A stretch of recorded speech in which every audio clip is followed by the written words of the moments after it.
Disclaimer. I'm a law student, and the legal information provided is not legal advice. For that, please hire an attorney.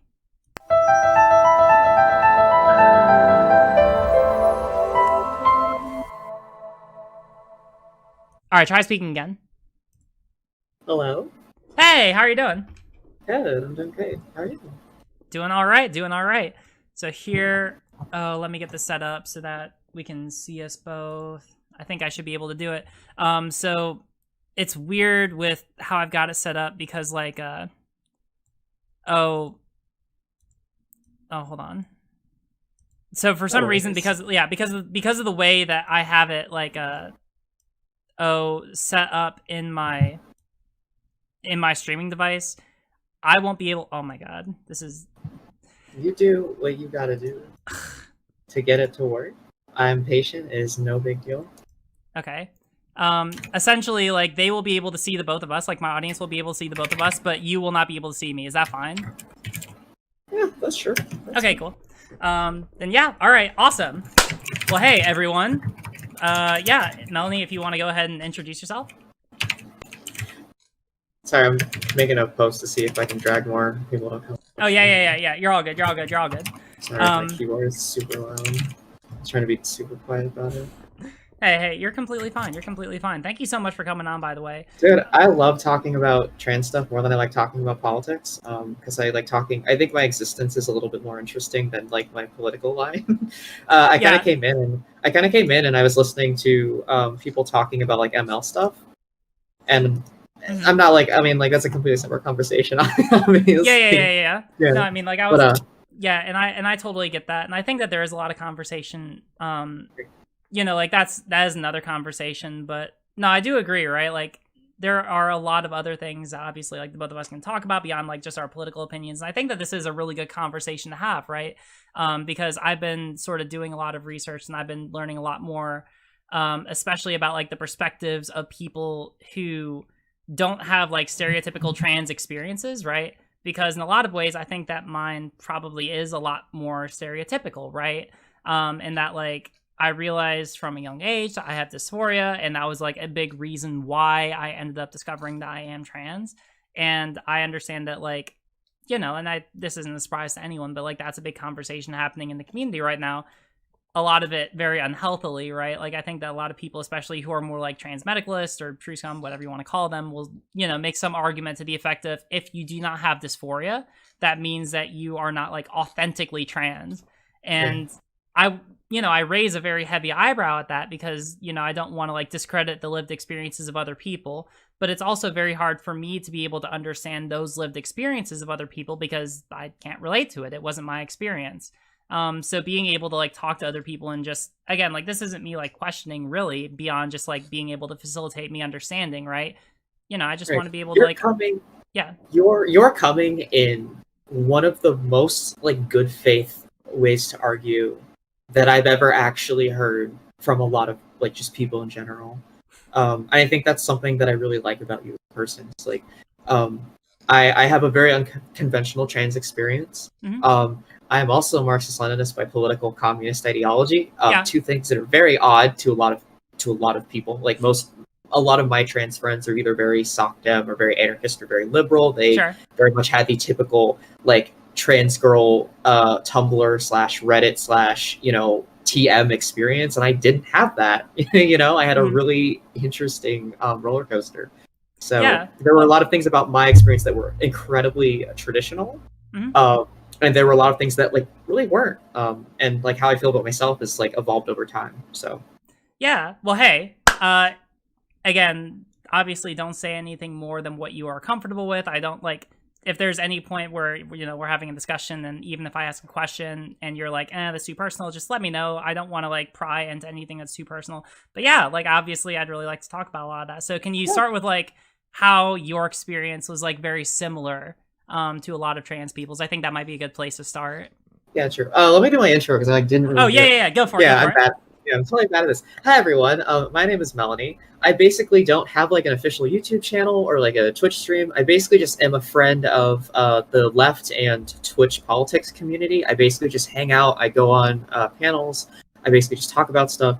My main goal is to talk about the historical contexts of like the material world through a Marxist perspective. So essentially, like what I like to do is we look at a situation in history, or we look at a political topic, and I essentially like do the dialectic where we look at where's the contradiction and how can we get people to move closer towards the solution through not just like finding a direct solution through problem solving, but looking at historical precedent, cultural like hegemony, like things that all kind of impact how we would come up with. It's more of like solutions for problems, not problems for solutions. And that's really just how I talk about things. I am a binary trans woman. I live in the Midwest. It's pretty boring. I don't really got a lot. In my late 20s. That's pretty much my intro. I totally get that. I'm actually also from the Midwest. I was talking earlier in the stream about how I was in Ohio actually this past week. So yeah, I'm not gonna ask where you're from specifically, but like wherever you're at, I hope you're doing well. We're a few states away. We're in the Midwest, like in the map graph. Gotcha. Okay. So yeah. Thank you. So can you start? So you mentioned that you're a binary trans woman. So how did you sort of like come to that realization in the first place? Like, was it later on in life? Was it like pretty early on? Like, where did that sort of come? Like, where did that realization come about? So mine is actually really interesting. So basically, I didn't realize. So I did this kind of backwards. So the first time I ever messed with the idea that gender is kind of a social construct was when I started reading just like in media. I've been hearing the word non-binary thrown around, and it was something that I didn't quite understand the term, because at the time I thought agender was like the term, but I didn't realize that like non-binary, gender non-conforming, agender, they're all sort of like schools of each other in a way. Like some people use certain terms. Not everyone who is agender is non-binary. Not everyone who's non-binary is agender. Like there's different tiers of how people use certain terminology and certain phrases to fit sort of how they feel about it, whether it's correct or incorrect to labels. And so when I was in 2017, I was with my ex-girlfriend. This is the worst. This is like the worst coming out story. I swear to God, it's embarrassing. Essentially what happened is she saw some like BuzzFeed, you put makeup on your boyfriend kind of video, and she's like, I want to do this for fun because it's stupid. And I was like, oh God, all right, let's go. And I let her do it, and I stood in the mirror, and that was the day that I cracked. It was the day that I basically was like, wait a second, I actually like this. I don't know how much I like this, but I like this, and I know that I shouldn't. And that was like the cognitive dissonance. Like it was I know that I shouldn't, but I want to. Mm-hmm. And I always viewed the feminine aspect of existence as very binary. I never knew that it was just something that you could feel in a different way. Because I didn't exactly like it. I never felt that I wanted to like transition or anything, because I didn't really understand that concept really well either. But it was more like, this is interesting. What do I do now? And I just started reading about it. And so I kind of declared myself non-binary.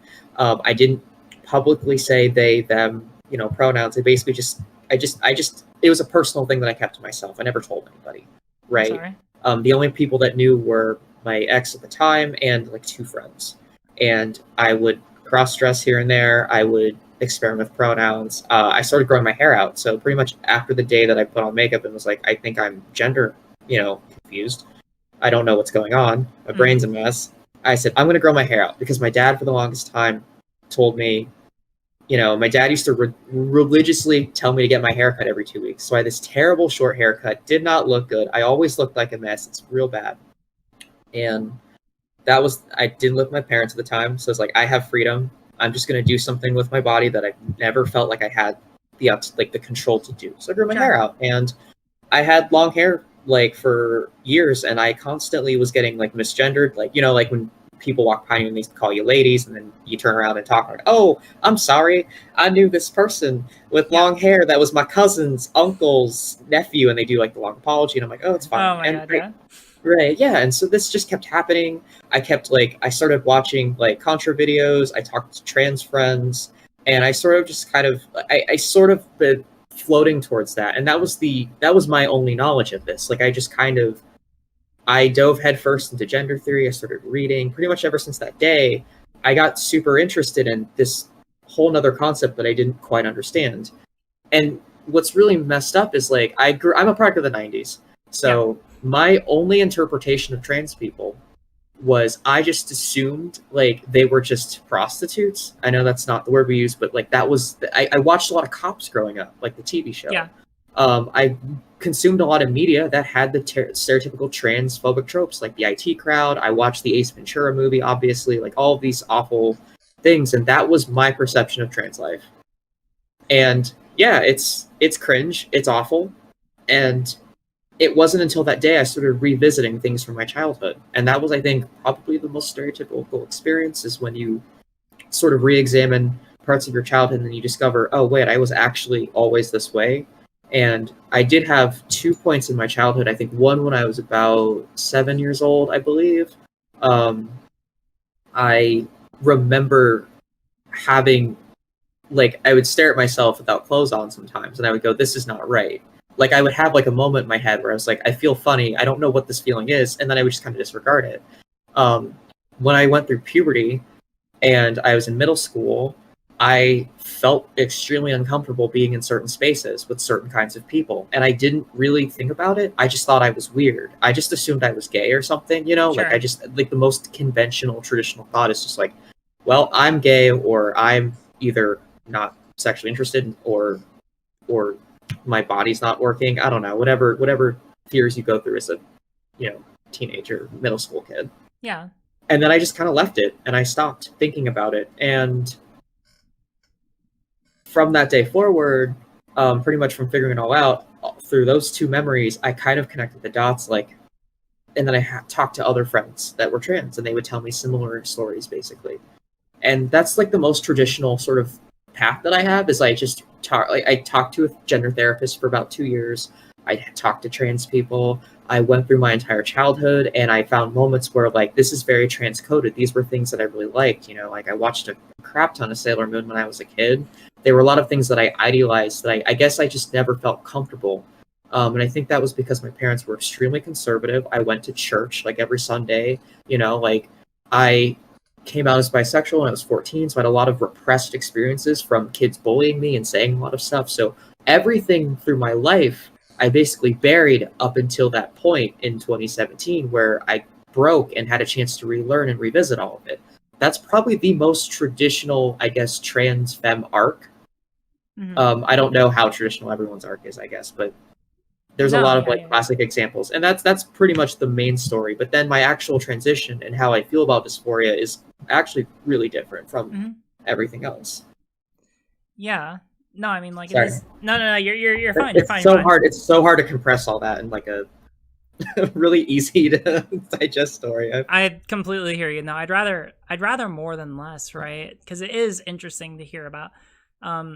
I think that a lot of people do have this sort of preconceived notion that, like, a binary trans experience, or just a trans experience at all, right, or any identity, has to be like this very clear-cut thing, that it's just like, essentially, you either realize it, you don't. It's either, you have this moment of glaring, like, oh, this is who I am, or you don't, right? And I think that a lot of people end up getting really hung up on that, because, like, a lot of identity is sort of like lived experience and trial and error, and just like gradually figuring out who you are, right? Like, for me, even, sure, I had like this inkling from a very young age that, like, oh, I want to be seen and live as a woman, right? But then it's not like I came out at a very young age. Like, I basically spent the next 20 years, right? Like, basically just constantly doubting myself and figuring out, like, oh, is this actually me? Or, oh, can I actually, like, live authentically as this thing that people expect me to be, right? And it was a very, very messy experience. And it's not like during that entire time I was, like, cripplingly depressed, right? Like, I was able to do, like, pretty decent with my life, right? Or at least decent in the way that a lot of other people might try to judge, like, what makes a good life for a guy from the Midwest, right? Like, right, like, you did the school thing. No, like, you did the school thing, go to college, Yeah, exactly. And so it's not like I was, like, so cripplingly depressed that I wasn't able to achieve any degree of success, right? Like, I was able to do something with what I had, right? But for me, I suppose that the way that I experienced dysphoria was just this realization that like what I did wouldn't ever make me happy enough, right? Like it never got me quite to the point where I was actually like satisfied with my life. I was like, all right, literally I'm like captain of the hometown football team. I went to a great school. I got a great education. I've got like this wonderful person in my life who I was in love with, who was just like the earth and the moon and the stars to me. And even despite all of that, I still wasn't happy, right? And so that's sort of how I perceived the dysphoria. It wasn't ever like this thing which made me like so cripplingly, incapable of living that I couldn't go on. And I still experience dysphoria to this day, and so far as like a discomfort with my body, but I still go on living my life, right? And I think that to make it out as like this thing, this manifestation of pure agony, and like having that be a standard for what makes a person authentically trans is just like very both unrealistic and ends up excluding like a lot of different variations of experience, right? Right. So let me ask you a couple of questions then, because Sure. that was just sort of like me monologuing.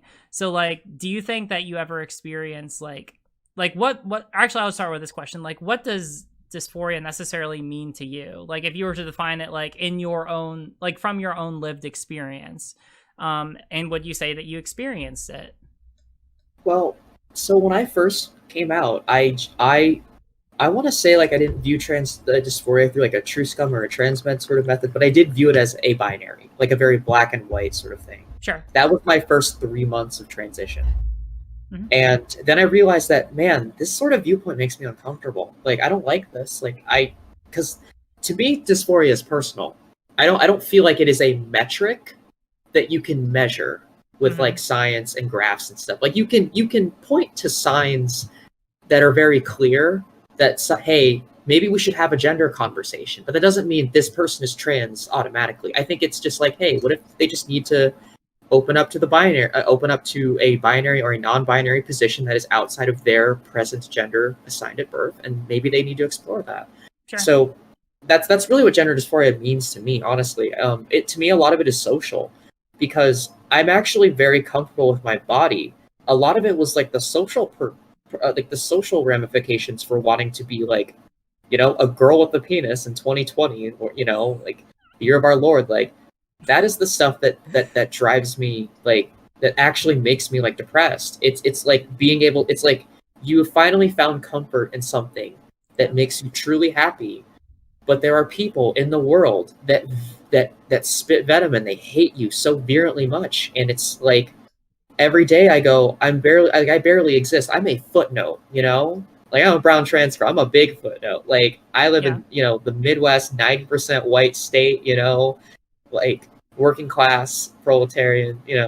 I don't really like. I don't have a big metric on the world. So when I see things on the internet, and when I see conversations about trans folks about how they're doing all of these things, and I reflect it back to my own life, I'm like, wow, I really don't actually have this much of an impact in the world. It's crazy because I'm honestly the only trans person that a lot of people know on a personal basis. Like in my friend group and in some other friend groups, my workplace, like there's not a lot of trans folks where I'm at. Like, there probably are a lot of trans folks, but like, who is actually out of the closet? Who is actually visible? Like, are they visible in only certain spaces? Are they visible? You know what I mean? Like, we kind of like there's probably a lot of us in my state, probably like way more than I obviously think. But maybe the way we maneuver socially and physically in the world is radically different. So we might cross, and like I might see a trans person and they might walk by me and we might not even notice that we're trans. We might not even notice that we exist, because some of us just want to exist in completely different ways. And so I always felt that the physical part of dysphoria was always not as bad to me because it was just personal. Like the only people that are going to care about my body are me and my potential partner or partners. No one else, that doesn't matter to anybody else. So I don't really like to get hung up on how other trans women look, whether you need to be on HRT or not, because like that's the quintessential truth of freedom is bodily autonomy and having the ability to do those things with your body if you desire. So dysphoria to me, I'm not saying that it isn't medical at all or whatever, but like to me personally, I always thought the medical part is something that we should talk about as honest as possible to get the standard of care for all of us, but we shouldn't create gatekeeping rules for it. Like the transmed truscum thing, that conversation about do you need physical medical dysphoria has always made me uncomfortable, because I just I have changed. Like when I first started transitioning to 3 months, I would watch Blair White videos. I kid you not. I actually watched like every trans YouTuber when I first started. Yeah. I didn't know what content was bad or what content was good. I just wanted to know. I went on trans Twitter. I started reading gender theory. I started reading like, philosophy like Foucault. I just started reading everything, and I dove in head first. I went on like random trans Facebook groups, and I started reading comment sections. Who are the admins? Who was talking the most about HRT?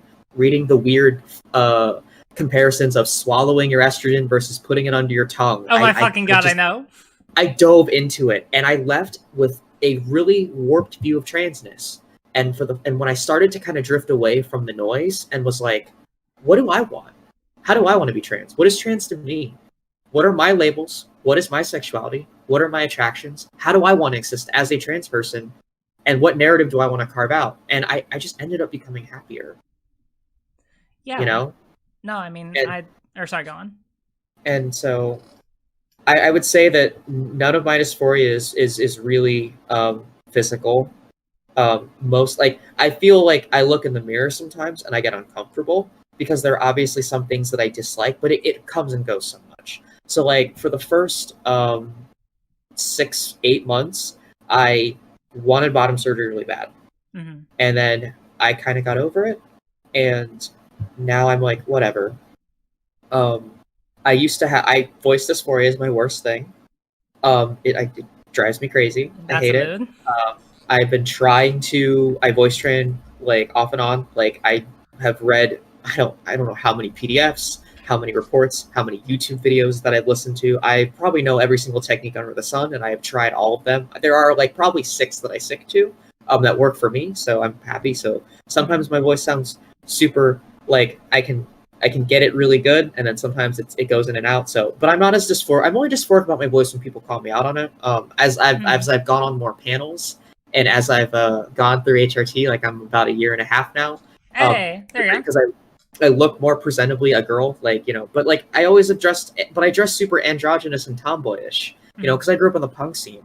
So everything that I wear is very much just like the 90s like aesthetic, the goth aesthetic. So like you can't and like you can't tell if I'm a girl or a boy because I've always been androgynous. Mm-hmm. So it's weird to people when I say that I'm a binary trans girl and I'm like literally wearing like like gym shorts and a fucking like crop top. They're like, how are you a binary trans girl? It's like, well, I feel like I'm a binary trans girl because I identify as a woman. I'm not a fluid or non-gender conforming person. I'm on HRT to become a woman. I just choose to dress different. Because some people identify the word femme or binary as in you have to be the stereotype of you have to be a girl. Sure. Like dresses, skirt goes spinny, and I don't dress that way. So a lot of people when they hear me talk or see how I'm dressed, they're like, how are you trans? And that's frustrating to me because I feel like I should be able to dress however I want. I don't feel like I need to be policed. Like I get really frustrated when I see like Rose of Dawn or Blair White videos where they're like, well, this person's not wearing a dress, or they're not like looking like they got the form as like the feminine figure. And I was like, I have a feminine figure. Like I wear fucking leggings with girl bulge in public, and I don't give a fuck. Like, you know what I mean? Like I'm very oh shit. Like I am who I am. And I love to be who I am, and I'm happy. And I think that's like the most important part of the trans experience is being happy.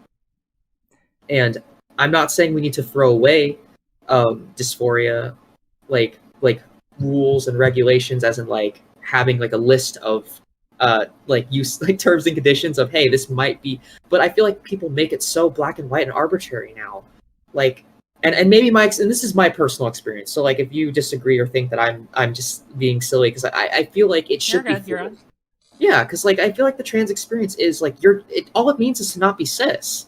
Mm-hmm. So you're just not the gender you were at birth, and you should be able to have the freedom to play with that. That should be something that you like. I don't know. That's just kind of my silly. I don't know. I do agree with you.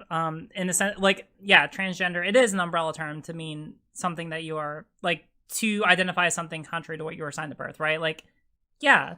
It is an umbrella term, but I think that there's a lot to be said about this idea that we shouldn't try to gatekeep, right? In the sense that, like, I understand, like, I agree in the sense that, like, it is good to try and retain, like, you know, a at least somewhat medicalized framework to make sure that we are treating people safely in the medical field. Like, I can get that, right? But there is, I agree, this danger of, like, having it be such a black and white analysis for determining whether or not someone is authentically who they say they are. Because if you are not careful, right, I worry about us getting into the same position where people who have come before us, who have disagreed with the identity of trans people at all, have tried to argue against our identity, right? Because, like, there's been a point in time where the medical community has been like, well, trans people, like, if you have these feelings of dysphoria whatsoever, well, that just means that you're, like, mentally ill or something such similar, right? And I want to be very careful. Now, that doesn't mean, like, I am very inclined to trust, like, where science is at this point. Like, I give a lot of weight of consideration to, like, where medical science is at. But, like, generally speaking, where a lot of science is for determining, like, from a medicalized standpoint, whether or not someone is trans, it's not so much a elements analysis, right? It's not so much saying that you have to have one of these things. It's more of a factor analysis. It's like, hey, here's a list of factors to consider. You may have some of these more than others. You may not have some of these at all, right? But these are the things which, generally speaking, can be seen in a trans person, right? I think that's a lot more holistic experience, right? Because not everyone is going to have the exact same experience. Right. Yeah. So I think that this conversation, and, like, the conversation I had with Vera, I'm drawing a lot of parallels as we're going through this, right? Because, like, there aren't really, like, no trans person is going to have the exact same experience. No trans person is going to have, like, the exact same way of figuring out who they are. And yeah, like, some people are going to go through the entire experience and eventually come out the other side and, come to a number of realizations, whether or not it is that they're binary trans or, like, non-binary, or maybe they realize that, hey, they weren't trans at all, they were just, like, gender non-conforming or whatever. But it's a journey, right? And I think that, like, by trying to impose limitations on whether or not people can categorically be this identity, you're going to rob them of the ability to be able to explore or go on that journey to figure out who they are, right? And so I don't want to, like, limit those experiences, especially because I cannot relate to them personally. Because, like, just because I can't relate to an experience does not mean that experience is not valid. Because if that did, like, that's a terribly dangerous rabbit hole to fall into, right? Like, that's the same experience. Like, that's basically the people who are like, oh, racism doesn't exist in America because I've never been pulled over by a cop, says the white person who, of course, they've never been pulled over by a cop because of their skin color, right? Like, that's the exact same kind of thinking. Or the people who are like, oh, misogyny doesn't exist. I've never been sexually harassed in the workplace, says the cis white guy who, of course, would never be sexually harassed in the workplace, right? Like, if you start thinking in terms of, like, this problem does not exist or this identity is not valid because I have not experienced it personally, then you run into some really, really big issues. And I want to make sure to, like, lean extremely hard against that sort of thinking. Because, people have different experiences, and just because they're different than yours doesn't mean that they're not valid. True. And there are two things that I actually wanted to mention that I forgot to mention. I think my stance too is, like, I think we have to really have a good, like, we need to have structures, because when we have kids that are, like, 13 and stuff, like, if you're going to medically transition at 13, I think you should be able to, If you want to transition socially at, like, 9, I think you should be able to. But I do think that doctors and parents and kids need to have a serious conversation before they do those things. Always. Like, a good conversation. Not like, these weird sort of, like, if you do it, your life is, and you detransition, your life is over. Like, people, they frame it so, they frame it in ways sometimes that makes me feel like I would be uncomfortable, because I mean, it's an all or nothing, but it's not, though. Some people try it for X amount of time and then they detransition because they can't afford it. It makes them uncomfortable, or their body has a bad reaction. Not everyone can medically transition. Sure. So when we put this rigid structure on medical transition, we also are kind of keeping people out from being trans, or only assuring that trans is only one way. And then people, like, they underground medicate, or they don't actually do things, like, safely, and it creates more harm to the community. So I think having, like, at least a good solid list of people to talk to, like good resources to where it doesn't feel so gatekeepy or black and white, or sort of like it forces you into a box. You actually can still have that freedom to choose, and that's really what this decision of the whole trans cis thing is. It's really about like your freedom from gender, essentially, and I think people should be able to explore that. The one thing that the reason why I've kind of just been deciding to dress however I wanted to dress, and I try to embrace that, is because like I looked at the sort of comparison between trans white women and trans women of color, and I've noticed that there are diametric views of existence. Like when I studied the history and sort of examined like how trans women of color have interacted within like queer history, some of like the fashion and the dressing and the presentation, it's so interesting. Like the gender barriers that they break, the things that they do, and it's a tradition that's always been done in queer spaces by queer people of color. And when queer liberation sort of got liberalized and whitewashed, you didn't want to be a gay, that had funny colored hair and dressed a little different. You had to like have a 3-piece suit and look like a normal, like a normal person. And I feel like that robs people of that freedom of identity, and it also gatekeeps a lot of people from what is, because like it was always here are the gays and here are the other people, insert redacted. And this sort of division sort of creates this line where I think cis queers, I think cis white folk, I think white trans people have a very different experience than trans women of color in terms of how we exist, because we are taught completely different things culturally. Because that sort of like, what your upbringings are very different. Like your identity with, like personal, like, I don't know how to say it, like aesthetics is different. Yeah. Like conformity is different. And so I tend to notice more of a flair for the dramatic from, brown and black trans communities than I do more so than the white trans community. And I don't necessarily think that's a bad thing. I just think that it's an interesting dichotomy to see. And I do think, the community is very much unique and colorful, and I do wish more of that history was talked about. I wish, like we talked about, like Stormy Duvall more, and like even Marsha isn't talked about that much, and like Sylvia Rivera. Like a lot of these people were trailblazers, and they were very much like, if you were to put them in the historical context of today, they would be held as heroes. But like back then, they dressed different from everyone else. They were radically different people, and they were just not accepted. So now, if you are a queer person and you're doing drag makeup on YouTube, you're held as like, this guy is woke and progressive and edgy and cool. But back then it was just like they were considered, a sideshow attraction, like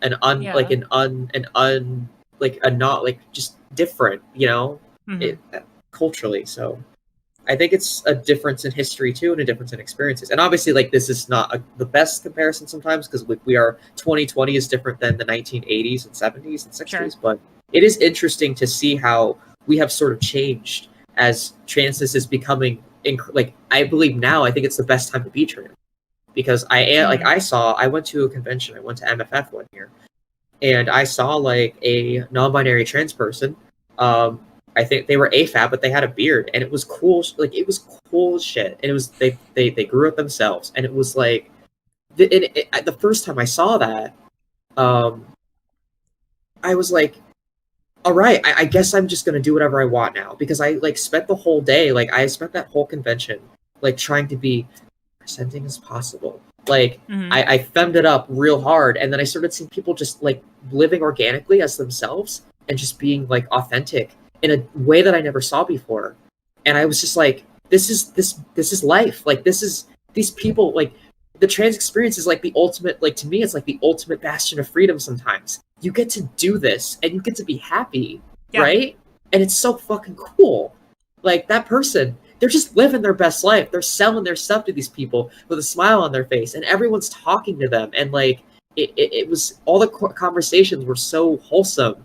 And other trans people were talking to other non-binary people and other trans folks. And it was just it was cute and great. And it was like community that I never saw before, because people just kind of forgot about those arbitrary barriers and just lived. And I just want to see more of that. So that's why I get really like frustrated with like Blair White and Rosa Dawn, like and some, not necessarily contra, but like that look and aesthetics, those being what we're supposed to strive for, when we should just be ourselves, you know? Because we say trans is beautiful all the time, but it's always equated to this very particular kind of trans identity.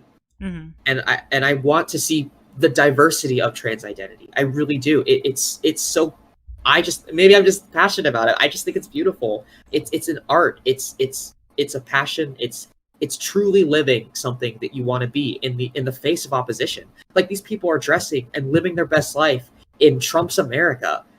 Like, it's the most accurate defiance and the most like revolutionary existence. Like trans existence is essentially like a revolutionary political act in and of itself. It's not that we are political and we want to politicize ourselves. It's we have become political because we have been pushed back for so many years. And there's something to be admirable. Like, I hate the liberalization of stunning and brave, or you're like a brave person. It's like, I'm not a brave person. I'm just being myself.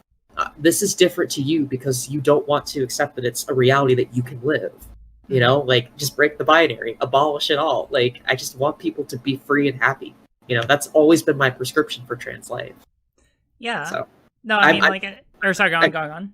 No, I just try to not be judgmental. Like, I was actually pretty judgmental. Like, I had some pretty yikesy views, kind of, a little bit. Like, not like they were just your average, like, kind of, you know, trans medi true scum kind of things. And like, once I like kind of kicked off of that after my first like 3 months of diving headfirst into transness, I was like, man, I'm so happy. Like, I'm just living my best life. Like, my friends, like I had friends that they kind of were like, are you sure you're trans? Because you just kind of dress however, you know. They did the whole like, are you trying thing? And then we had like a really long conversation about gender. And I was like, you know, yeah, you're right. Like, you should just be yourself. Like, you're way happier that you're just dressing how you dress. Because it's different. It's unique. Like, no one, like, you are the most you that you've ever been. We've never seen this personality, this side of you, the things you are, the passion, like how you, like, this has never been something that, like, my ex-girlfriend, like, she told me, like, I think like the other day, because we're still really close friends, and she was like, she's like, I saw a picture of you that I took of you on my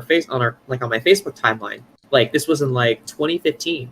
You were a completely different person. Like she was like, holy shit, you're so different. Like, it like, she was like, it makes me lose my mind because like everything that you were, like, that was who I was in love with. That was a completely different person. Like, you are just 180, you know? And like, she's just, I'm so happy that you finally got to be happy, you know? And like, and she was like, you know, people should have what you have. Like, you are an incredibly oppressed minority in a country that does not like you. Through political ideology, through existence, through gender, through sexuality. Like, I'm very much against the entire established normative identity of, you know, this country. And I'm like just incredibly happy to exist despite all of this. And I think that's the freedom that like sort of this can bring you if you truly like want to embrace it. Like, you know, like, if this is who you are, I think everyone should live that life. That's sorry, that's my happy spiel.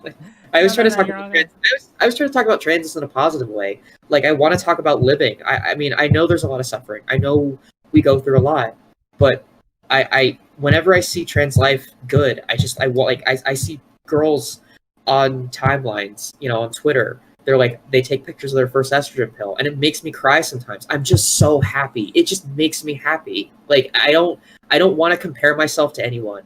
You know, every time I see someone that's trans and they don't have a pit crew, they have a picture of themselves and their partner, or they're just excited that they got the spinny skirt and their flag, I just get so happy. Like, I cry happy tears. It's good to see people live. So. No, and I agree. I always think of, sort of going off of what you were saying earlier about, especially like being trans in 2020 in Trump's America. I always think of like choosing to transition, right? Like, realizing that you're trans and choosing to come out and transition, I think, are two different things. Or transitioning if you want to or feel a need to, right? Not saying that you have to. But I see like the realization and the act of coming out as two different things, right? You know, I think that coming to the realization is hard enough as it is, but like choosing to come out can be like so much more difficult, right? Because it really is sort of like an act of pure self-actualization. in the sense that like you have to choose to do something despite knowing that like it will probably make your life infinitely more difficult compared to how it was prior, right? And I'm not saying that necessarily in a bad way, right? It's just it's part of the process. Like, like you have to tell people like being trans is a hard choice. Like there are things that there are barriers that are just going to be there for you, and like you got to know about them. It's not to persuade or not to dissuade people from transitioning, but like you got to know that like the Supreme Court institutions, they don't like you sometimes. So. Yeah. Well, I can't say too much about the Supreme Court at this moment. I'm pretty happy with them. They did good. Yeah. They actually did good. I'm very proud of Gorsuch. He's actually been doing largely decent. I'm so surprised. I know. I don't know how to feel about it. The reading is a little the dissenting opinions are very interesting. The way things are worded. Mm-hmm. I'm not a law nerd, but I do read these things, and I just find them very interesting. Yeah, I mean, like, one of them is literally just, like, a parade. So it's called in the law, like, a parade of horribles. It's basically saying, like, oh, well, if we interpret it this way, well, then that means all of these other laws will be interpreted in different ways. And it's like, oh, well, thank you for giving us this handy list of laws that we should start overturning, dissenting judge. Really appreciate the help. But, no, and I totally get that, right? It is, but, you know, like, going back to the main point, right? Like, it is, you know, there are difficulties with it. But I think that, like, the idea that you as an individual can like decide for yourself that a choice is so important, that like you are willing to choose the happiness that it brings despite like the hardships that it will bring with it, like almost certainly.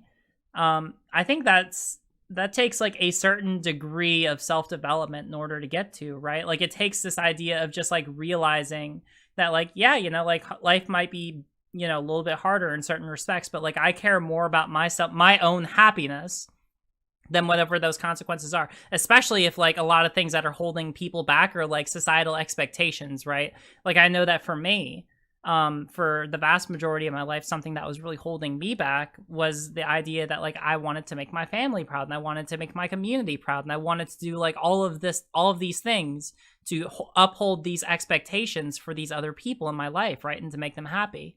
And eventually it just got to the point where I felt like their expectations were completely controlling my own life. And I hated that, right? I eventually got to the point where I just realized I was essentially just living for them.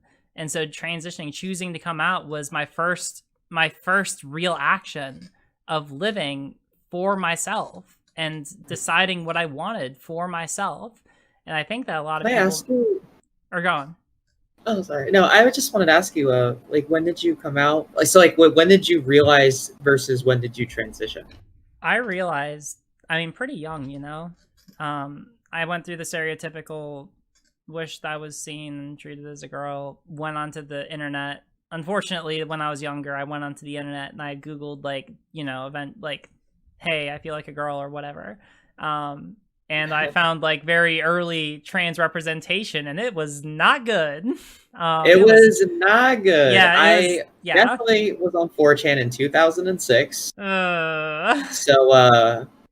Yeah, so suffice it to say, it was not great. And I looked at that once, and I was like, "Oh, so this is something I can never do and lead a respectful life, right?" Yeah, that's honestly what I had too. Like, I looked at it and was like, "Oh wait, I am now even more repressed. I would rather just be gay." And that was really like it sounds silly, but that was like my train of thought. No, and that's essentially like sort of where I was at. I mean, like I was still, the one thing that's sort of been the constant is that I've always been like interested in women. It was very weird for me sort of figuring out my sexual interest like when I was like before transitioning.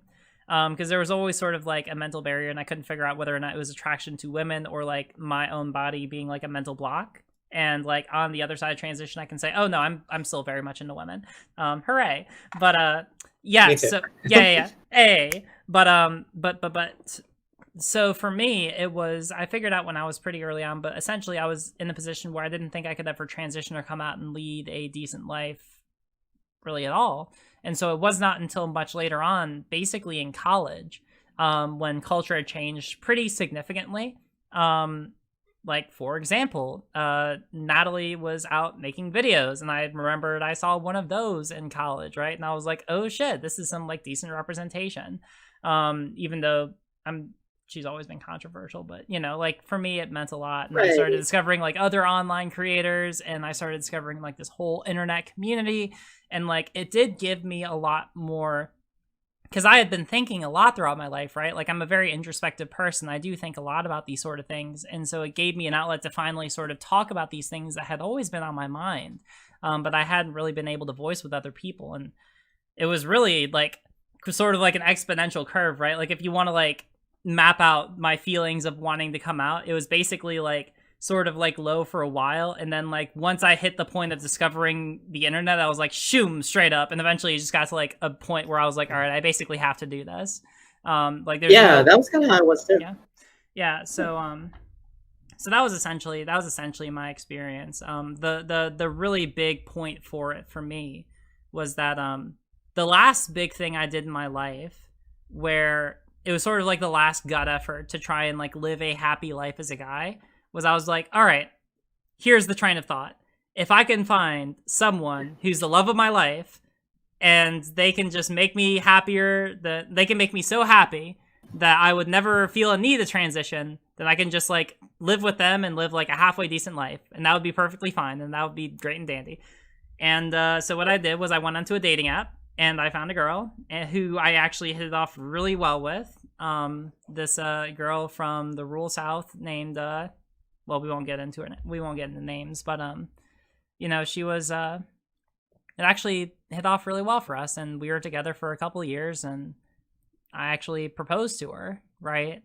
And so we were going to get married up until the point where, like 2.5 years in, I went on a study abroad program for the summer to London, to the UK, to study healthcare and public policy, which was cool in and of itself. But when I got back, things had fundamentally changed between us, because she had been expecting that summer to be the summer where we could finally spend time together, because I had been like a very busy person leading up to that point, right? I'd really, in her eyes, and I think that her view is largely justified in hindsight, although in the moment I was basically like, okay, we're going to be married, we're going to spend the rest of our life together, like what's a month out of the rest of our life? Like it's a drop in the bucket.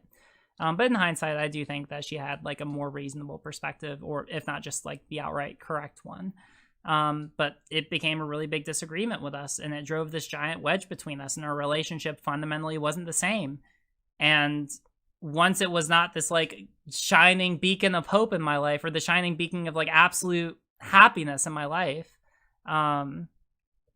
whereas before it had sort of numbed dysphoria, to the point where I was like, okay, I could see a life with this person where I wouldn't have to come out, where I could just like live as like, I guess, a guy, and have like, you know, the most stereotypical married couple, 2.5 kids and a dog, living out in the country or whatever. Right. Like I thought I could live that life with her because she made me so happy. And once it got to this point and the relationship wasn't the same as it was, dysphoria effectively came back, and I realized, oh shit, I need to do something about it. That's really funny. Okay, so that's actually a little bit similar to me in kind of a way. So I remember I watched, it was like, I believe it was like 2017. I watched Natalie's gender fluid video, and I was already like, and it was kind of weird. That was also like around the time that I got cracked, and after I watched it, I started to do some thinking, and I was like, maybe there's more to this, and that actually was part of what led me to like want to keep learning and trying and exploring things. So my partner was like actually different. So we were together for 5 years. We knew each other for about 4. So like we were basically childhood sweethearts. We were high school sweethearts. We knew each other forever. I still to this day love this girl. She's the light of my life. It's just my best friend. Like she's always going to be someone that I will always love. Like obviously platonically, she has a boyfriend now, but like she helped me through some of the worst parts of my life, and so I will always be forever grateful.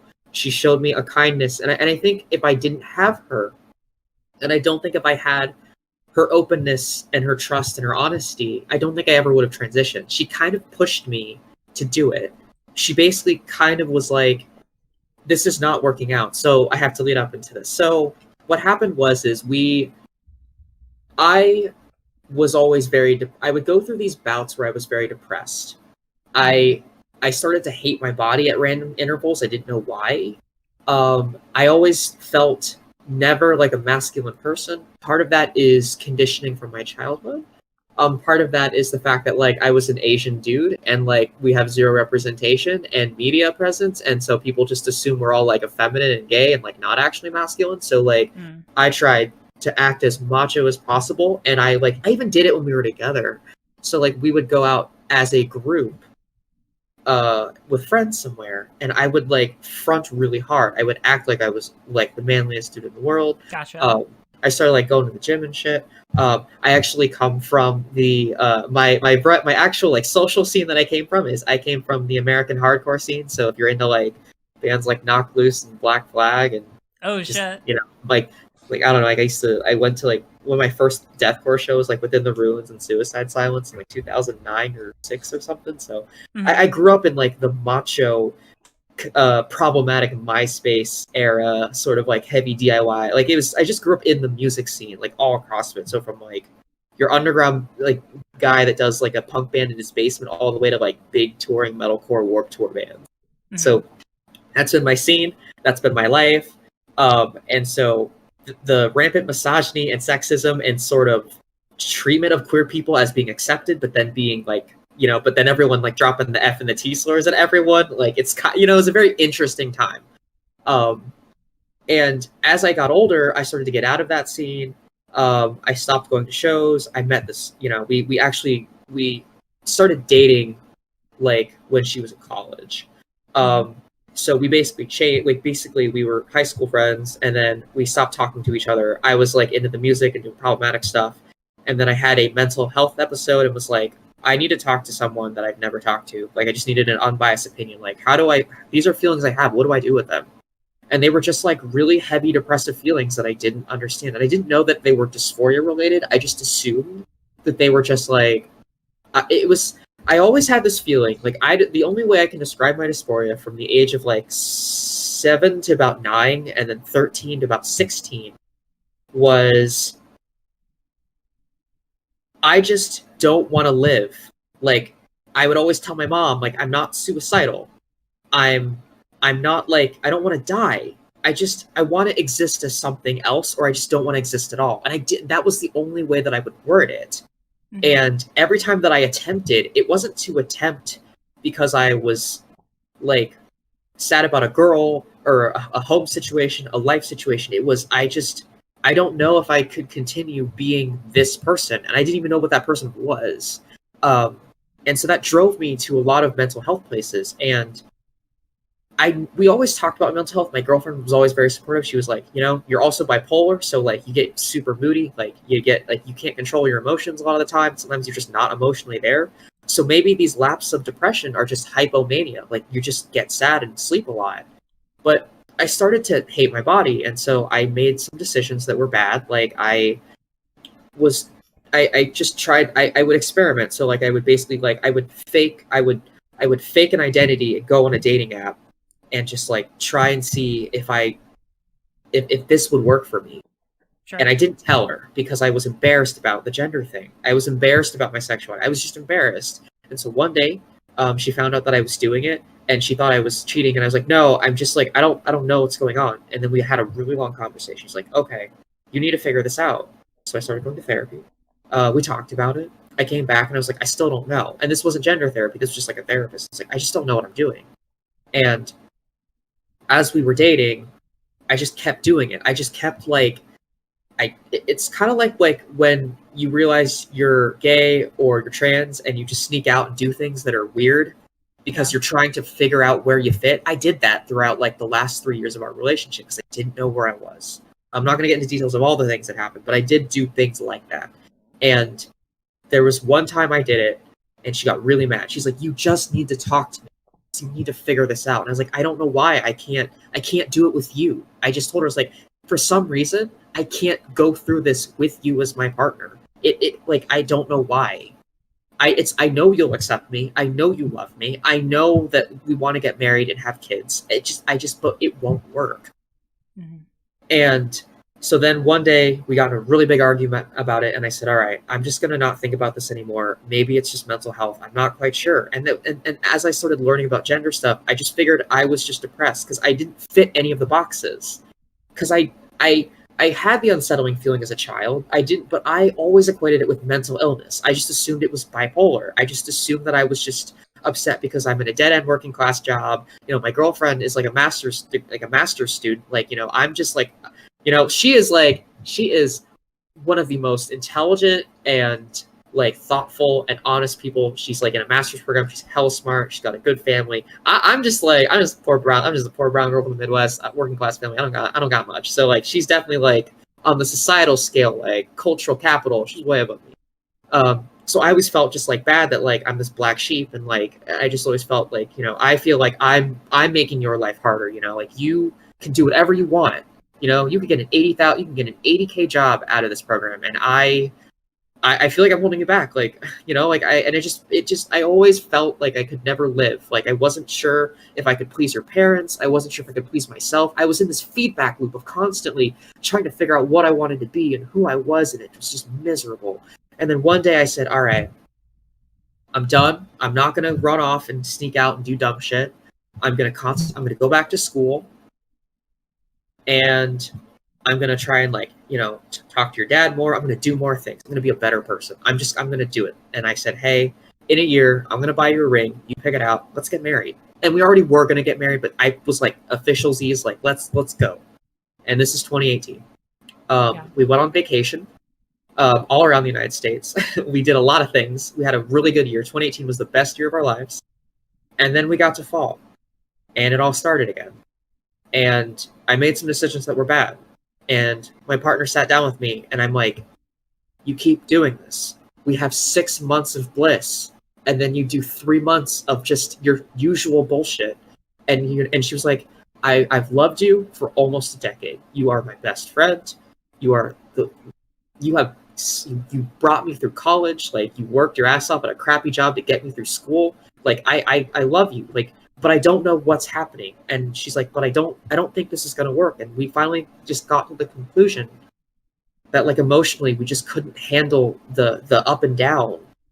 And I finally told her one day, I was like, I think it's because I'm trans and I need to transition. I think I've just been doing this to explore gender, and I have to do this for me. And she was like, okay, I don't like this. This makes me uncomfortable. And it wasn't that she was uncomfortable. It's she was losing the only person she had, as in like she was losing the only version of me that she loved. But the version of me that she loved wasn't doing good things, because I would have these 3-month spurts of just doing kind of bad things. Yeah. And she just was like, if we're together, you're going to do this every 3 months. And we just repeat this for another, like, what if we have, and she looked at me, she's like, what if we have kids? I can't explain this to our kids, that you're going through a transition while doing things, like, it's too much. Like I don't know how to explain this to other people or even myself. And it's just like, this is not going to work. And I said, yeah. And it was a rough breakup. It was very mutual. We kind of agreed that like, this is something I have to do on my own. Like, not like on my own, but this is something that I have to do with her at arm's length. And we re-evaluated our friendship and our relationship, and we broke up, and it sucked. It was hard. It was like, we still loved each other, and I think we loved versions. And she also grew up too. Like, as she had that 4 years of college and started masters, like, she made new friends. She got different world perspectives. We were just different people. Yeah. You know? So like we hit that point to where like we are completely different people. You are in school, you have completely different goals about children, about the future. I have completely different goals about my personal life. I want to transition. Like, we were not where we were 4 years ago when we were dating. Mm-hmm. It was a completely different animal. And I think that's where the disconnect led. We were just in two different places. We were constantly fighting. It was frustrating. And we actually get along better as friends. And so it's not a quite similar story, but I get what it's like to sort of throw everything down to make something work and try as hard as you can to get it to work. But then there's always something there. And you know what it is, but you don't actually know. And then once I finally figured it out, you know, you know what? She went to my first like endo appointment. She went to my first therapy appointment. Oh my God. She like helped me like pick out clothes. Like she has been my number one supporter through this entire process. Absolutely from the beginning. And I think that's why she's always been so supportive. She's like, you know, I am the reason, like, she is the reason why I cracked. She is the reason why I found out who I am. And she's always been that sort of like, I will always help you because I care about you immensely. Like, you're such a good person. And I know that the things you did in our relationship that weren't good, it wasn't your fault. You weren't actively trying to hurt me. You just didn't know who you were, what you wanted. And so we are still friends to this day. Like, she actually only lives a block away from me right now, so that's where I was. Because our cat died today, so we had to go out. So we went out together and put her down, and then we went out to the countryside and buried her in a box. That was why I was a little late. So we still, like I said, like that was our cat together, you know. So like that cat was a cat we had when I was a boy, and like we carried that cat on through this whole thing, and I love that cat, and like that's our friendship. Like that's our friendship in a nutshell. We'll always have this bond. It's not the same, but it's different, and I'm just like, I hope everyone has people in their life that can help them through transition, because I think that's what helped me. My family wasn't that supportive. My friends weren't that supportive initially. Like, a lot of people weren't supportive.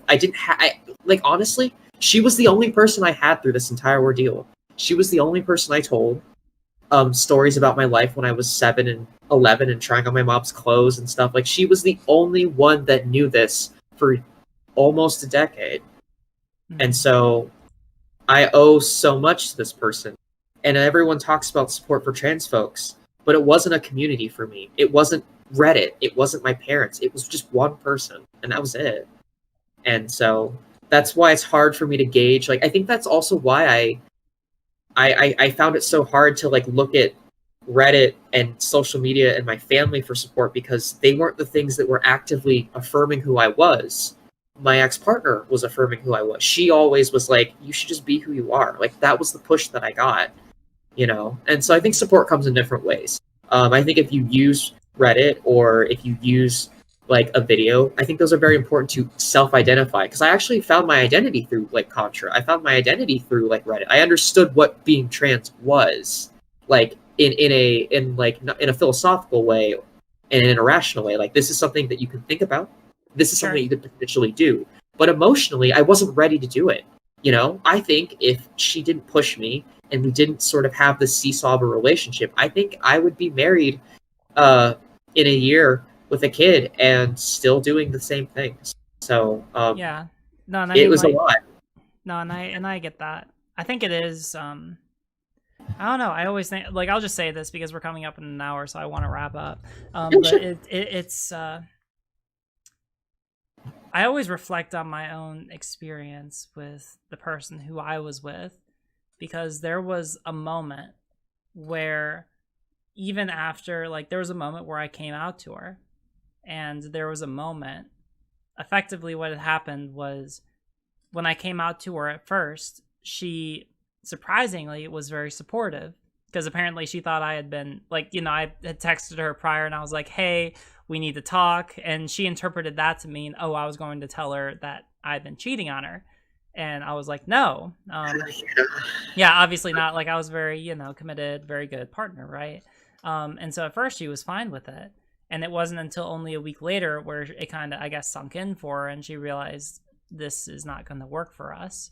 And so there was like a moment where I actually almost cracked, right? Or it basically did, right? I essentially, what I did was I went to her and I just kind of lied. And I was like, hey, listen, I don't need the transition because I don't want to lose you, right? And if I could just like, you know, I could just like stay how I am, and I could just like do this thing, right? And honestly, like I could, true. Yeah. And I was like basically I just went to her and I was just like, listen, you are so important to me that I don't need this. I just want to be with you, right? And honestly, I think about and I think about how my life would have gone over if the contrary thing to what had happened, right? Because she rejected me, right? She was like, no, we're not going to get back together. Figure out your own life. And if you're not going to, then all right. But it's over between us. And that really hurt in the moment, right? Because it meant that, you know, it kind of was the nail in the coffin. It was, you know, it was over, right?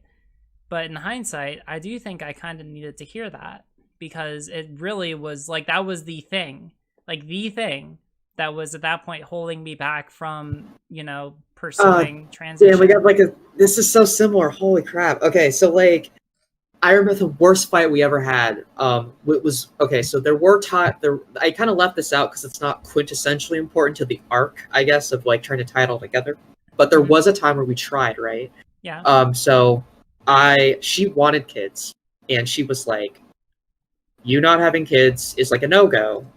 And I was like, "All right." So I started saving sperm, and I was not very consistent, as in like, I didn't have a lot of T in my body to begin with, and I wasn't shooting very well. So I had to do like, I spent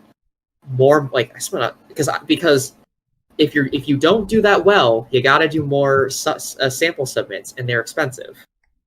So I racked up a ungodly amount of money that I don't want to say, and I just through this entire process, we weren't sleeping together. We weren't doing anything intimate because you had to measure it out.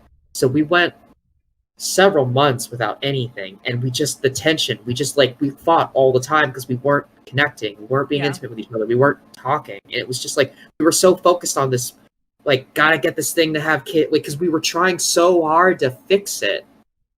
We wanted this to work.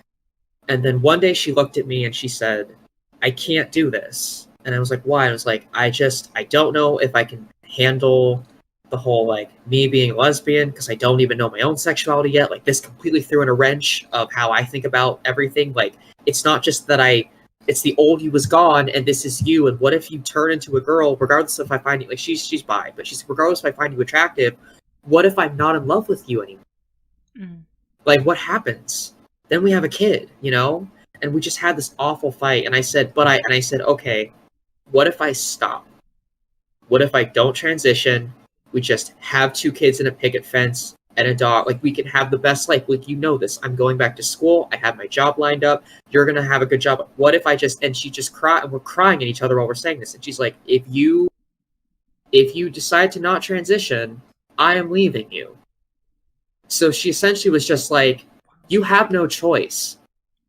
Like, this is not gonna work. And that was what I needed to hear. Like, it's the same thing. I needed to hear someone say, "Hey, look, you can't save this. I can't save this.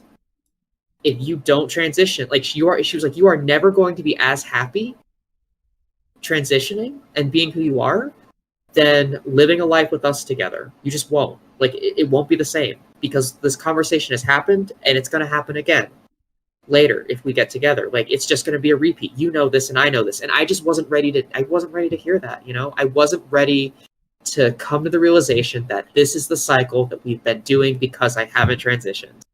And she was just like, "This is who you are. This is your name. This is who you're going to be. I love you, but I can't be with you. It's over." And that was like the last big argument before we slowly made it amicable. And it's just like, when you recounted that story, it all came back, and I'm just like, fuck, like, that's. And I think this is a conversation, and I think this is like the things that I am in most in line with these sort of, like, I guess the hyper traditional trans girl experience are kind of moments like these, where, like, I've talked to so many friends that have had similar moments with partners that were cis, if they were, you know, with cis girls. And it's every time I hear the story, I'm always just like, it's not the exact same thing, but it has this layer of just like, God, you went through this too. And it always makes me wonder, like, how often does this happen? How much is this a real cognitive dissonance that we have? Like, is this the only way people find out? Like, I just find it a little fascinating, because it's an anecdote that's really powerful to a lot of people. Like, when they recount their history, or like how they came to find out their true self. And it's like, it's I don't know. It just kind of always makes me think every single time. So, that was your story. Everyone's story is always really unique. Like, and it always actually helps me reflect on my own. So, like, when you told me yours, I was like, maybe I could have said things differently, Like, I actually was like, I was kind of really mean to her in that argument. I said some stuff that was really mean to her. Why did I do that? Like, I didn't have to be as mean to her. She's so sweet. Like, I just went on this tangent about how much I love this person in my life, and I was so angry at her in that moment. I said so many things that I regret, right. And that's why I think these discussions are so important, because, like, they're part of this experience, and the thing is, I don't know how much they really are. Like, how anecdotal are these? It's fascinating. No, and I definitely agree with that, right? To the extent that I think that it's important more so now than ever, especially going back and talking about, people who are still figuring out themselves right now, right? Like, these are experiences. It is interesting to see, like, the overlap in experience between different people who are trans, right? Because I think that there are, like, obviously no one is going to have the same experience. Obviously every, two experiences are going to be different. But a lot of people are going to have very similar experiences. And I think that these experiences in particular are things that people can get really hung up on, and it can sort of make them question, like, these are, like, pivotal points in people's lives, right? Like, how many people are out there who have experiences similar to ours, except when they asked the question, or when they basically said, hey, I won't transition because of you. I wonder how many people are out there who ended up being with a partner who said, okay, that's fine by me, and ended up living that life, right? And I feel bad for those people, because like, what's the quantum between just accepting the phrase and not accepting that phrase in that context? It's really interesting. Yeah. And it's and really, I know that there are going to be a lot of people out there, especially people who watch this later, and the hope is that some people who are going through things like that in this moment, or are about to go through those things, or will go through things like that later on in their life, can maybe take something from this and be like, and realize before they get, or as they're dealing with that sort of an issue, that, like, I understand it can be very tempting to stay with someone, and to throw away this very important part of your life. But at the end of the day, you shouldn't have to sacrifice who you are, to be with someone who you care about. I think that the biggest rationalization for me, and I don't think about this person, the person who I was with, negatively. I still to this day think that she's one of the best people I've ever known, right? But I kind of rationalize it as, if we were meant to be together romantically, then she would have, then regardless of whether or not I came out and transitioned, whatever decision I made, she should have been able to stand there by me and love me regardless of who I was presenting as, right? And if I had to change myself, and if I had to modify who I was just to be with her, right?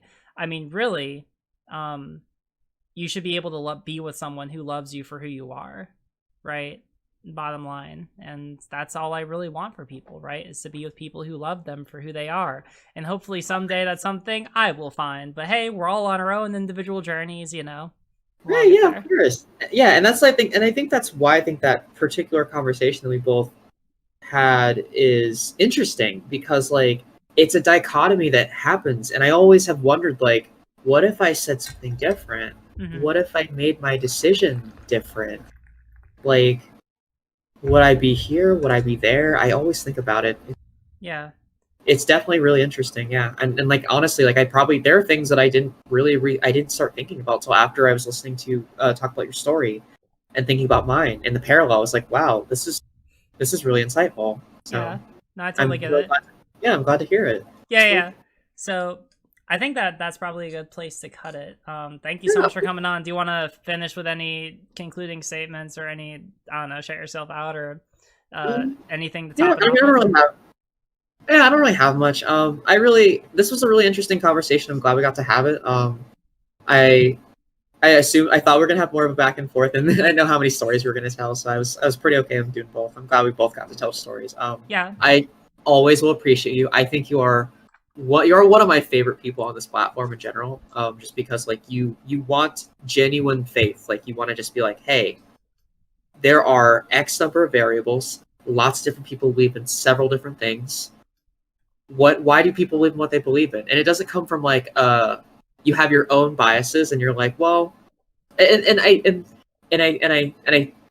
see that the most when you were like, you know, because Mel is actually a Marxist-Leninist, and my version, and through my reading, like, but that's authoritarian, and like it was as when I was prepping, when I was getting into the chat and everything, and before you pulled me in, I was like, you know, it's authoritarian, but in a different kind of authoritarian. Like, it's different, and it's like it's weird because so many people, like, they assume it is this picturesque idea of what authoritarianism is. And like, I was in my mind, I was like, man, I want to push back on that, you know, but it's a totally different conversation for another day. Right. No, and I suppose, all right, and I will say, all right, without getting too deep into the weeds with that, right? I'm not trying to prescribe that, and I wasn't trying to prescribe that in like any morally negative light, right? No. Yeah, that wasn't the way I was trying to approach that. No, I knew you weren't. I'm not trying to paint you as someone to that. I know you won't. Like, I just think that's interesting. No, it's the way you said that though is always interesting, because that is, I hear that so often, and I was like, I wish more people would like phrase it that way, because most people go, this is bad, but you were like, you know, I just don't see how this is quantifiable with X. And I think that's a really good way to like introduce a topic to somebody, because you're not directly attacking anything or prescribing a position. You're basically just going, I think this is a little, you know, interesting because I have a certain belief, and it's a little contradictory or hypocritical or against or not parallel to what I believe in. And it's like, huh, what about it? And it's like, that always is like something that I wish more people would do. On these kinds of platforms, when they're asking deep questions about things. I just think it's really, I think it's a awesome way to do it, and that's just my compliment to you. Like, hats off, it's great. Well, thank you. I really, and obviously, like, this is the second time I've had you on here. I really appreciate the conversation in the panel. I really appreciate this conversation. And hey, yeah, let's have another conversation sometime about like that kind of an ideology, right? Like, I'm really interested because you seem to be the person that everyone talks to who, you know, maintains that sort of a perspective. I understand that oh, and there's like a whole conversation. God, maybe this is something we can talk about later. Like the whole like I haven't touched it with a 10-foot pole. The whole oh, I know that you and Liz and Vosh and several people with the whole like Native American debate that's been happening. I didn't mean to start that. All right. Yeah. No, we that is a whole can of worms. But I'm totally interested in hearing about. Like, if you would love to hear my side of it, I would love to speak about it, and I will be as honest as possible with everything I have to say. I'm not mad at anyone. Let's yeah. No, I think I have enough spoon. I think I've spent enough spoons for today. Let's talk about it, and we can do that another time. No, I know. I wasn't gonna. I was just finding silly at the end. Yeah. You're all good. But no, but I mean, like, yeah, there are a lot of other cool things to talk about. So I think this was a good place to start from. Yeah, no, like, I'm just like, I don't consider myself like a controversial figure or anything. I just every single thing that I stand on principally when I talk about things, I'm as honest as possible, and that's all I want people to know about me. I think a lot of people have preconceived notions about my rhetoric, about who I am, about my personal dialogue. Everything that I tell you, I will not bullshit you. This is my position. This is how I got to my position, and I respect the people's positions of people that I disagree with. You know, I'm not someone who, like, unless you're like an absolute, you know, fash or like a tradcon that just like yells in inflammatory statements at me the entire like debate or conversation, I will meet you in the middle to at least get you to at least see that my viewpoints are maybe more open to your perception than you might originally think. But it takes time to get there. You know, it's a marathon. It's not a sprint. Yeah, no, I totally get that. All right, well, hey, all right, I'll reach out. Well, I mean, I don't know. You have my Twitter, you have my Discord. We'll talk about it. Yeah, let me know anytime. All right. And you're always welcome to talk to me about stuff that's not work, you know? Yeah. No, I appreciate it. All right, well, yeah, all right, I'll chat with you later. Thank you so much, Riley. You're the best. I'll just drop my Twitter in the YouTube chatter. Oh, yeah, go for it. You can follow Mel on, like, social media and, everything. Go completely. I mean, like, I'm not sure how much, we have 40 viewers, which is cool, you know? It's cool for my, like, my channel size. I just have a Twitter. It's like MilkTeaLeninism. Basically, it's half a personal Twitter, half of me trying to talk about stuff. Oh, wait, I shouldn't actually do that. Can I...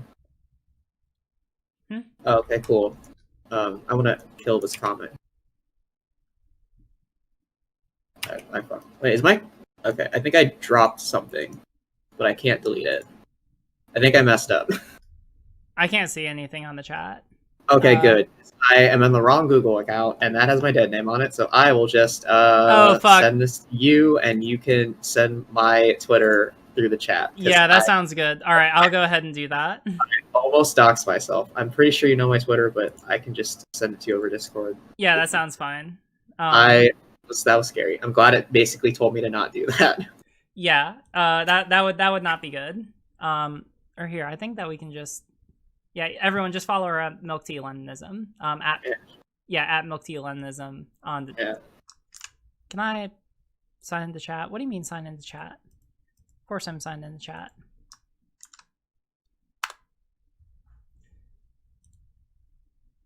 Yep, thank you. Okay, cool. My comment didn't go through. That makes me feel better. I was scared.